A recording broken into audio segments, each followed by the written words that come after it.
Monsieur le président, madame la Première ministre, messieurs les ministres, mes chers collègues, faire une loi et ne pas la faire exécuter, c'est autoriser la chose qu'on veut défendre. La phrase du cardinal de Richelieu trouve une résonance particulière dans l'actualité récente autour d'un sigle dont aucun Français n'avait entendu parler il y a quelques mois et que tous connaissent aujourd'hui, OQTF. Depuis des années, moins de 20% de ces décisions sont exécutées. Il y a dans d'autres pays des lois qui déterminent qui peut ou ne peut pas rentrer et vivre sur notre territoire. Elles ne sont pas respectées. La situation actuelle est incompréhensible pour les législateurs que nous sommes, pour les Français que nous représentons et même pour les étrangers concernés. La France est l'une des premières puissances mondiales. Elle doit être en mesure de contrôler ses frontières. Depuis longtemps, ce n'est pourtant pas vraiment le cas. Cet état de fait ne date pas d'hier. Les gouvernements se sont succédé et la politique migratoire n'a jamais été jugée satisfaisante dans notre pays. Ce n'est pas seulement gênant pour notre administration, c'est dangereux pour nos institutions. En n'étant pas en mesure ou en ne souhaitant pas donner un cap clair à cette politique migratoire, nous mettons en danger notre démocratie et la cohésion de la nation. De plus en plus de peuples européens portent au pouvoir des populistes et des extrémistes. Même si ce n'est pas la seule raison, les considérations migratoires ont joué un grand rôle dans le choix des Britanniques de sortir de l'Union européenne. Si l'Allemagne connaît une montée de l'extrême droite, la crise migratoire de 2015 n'y est pas étrangère. C'est un problème que rencontrent également l'Autriche, la Suède ou l'Italie. Notre pays ne fait pas exception. D'élection en élection, progresse une extrême droite auparavant très minoritaire au Parlement.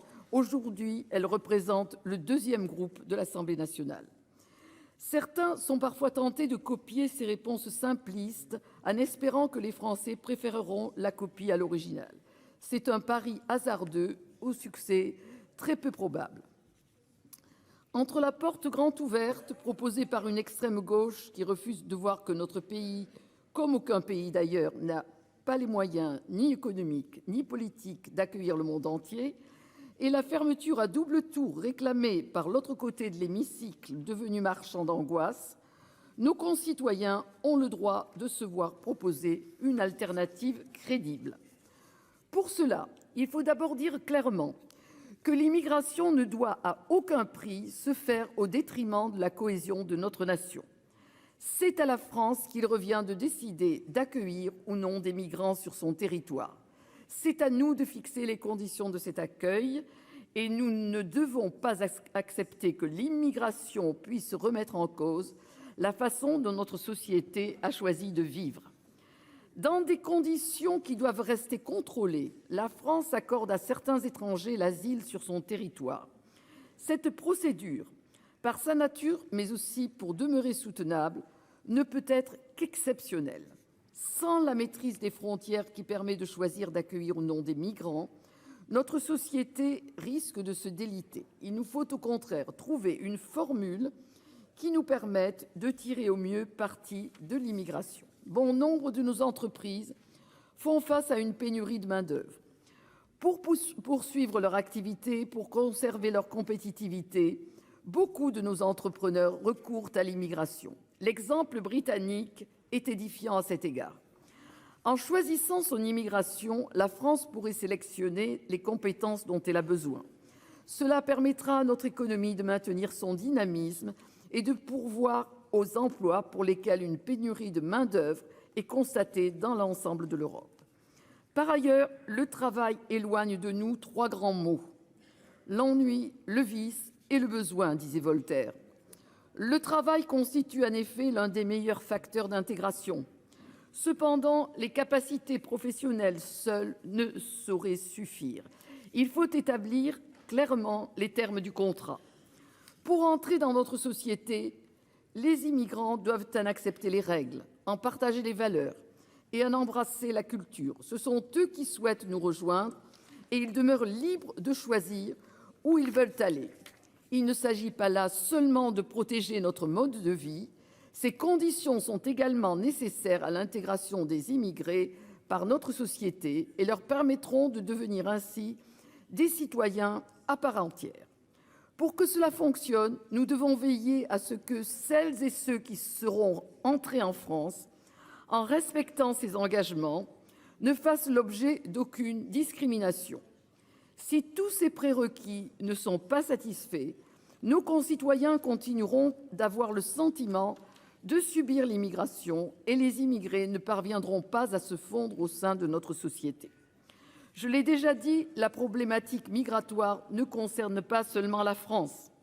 L'Europe dans son entier, par son respect des libertés et son dynamisme économique, fait figure d'Eldorado pour beaucoup de personnes dans le monde. Dans tous les pays de l'Union, la population vieillit, la main-d'œuvre se raréfie et dans le même temps, la dépendance de nos aînés s'accroît. De nombreux États membres font face aux mêmes défis.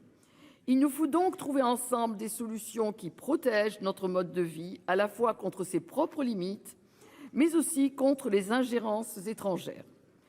À la suite des chantages turcs, l'Union européenne a pris conscience de l'impossibilité de continuer à sous-traiter à un pays tiers la gestion de ses frontières extérieures. Les Européens doivent assumer leurs responsabilités. La montée en puissance des moyens de l'agence Frontex doit à cet égard être saluée. Au début de l'année prochaine, le gouvernement présentera un nouveau texte sur l'immigration. Vous avez dit, monsieur le ministre, vouloir être méchant avec les méchants et gentil avec les gentils. En d'autres termes, vous nous proposez de choisir un peu mieux qui doit venir ou rester dans notre pays et qui ne le doit pas. Nous y sommes favorables. Nous ne feignons pas d'ignorer, comme tant d'autres, que l'immigration peut constituer une menace pour notre société si elle est incontrôlée. Cela ne nous empêche pas d'être pleinement conscients qu'elle est, à bien des égards, nécessaire. Regardant la réalité en face, nous notons bien la nécessité de faire évoluer une législation qui, par manque d'application, a perdu beaucoup de sens.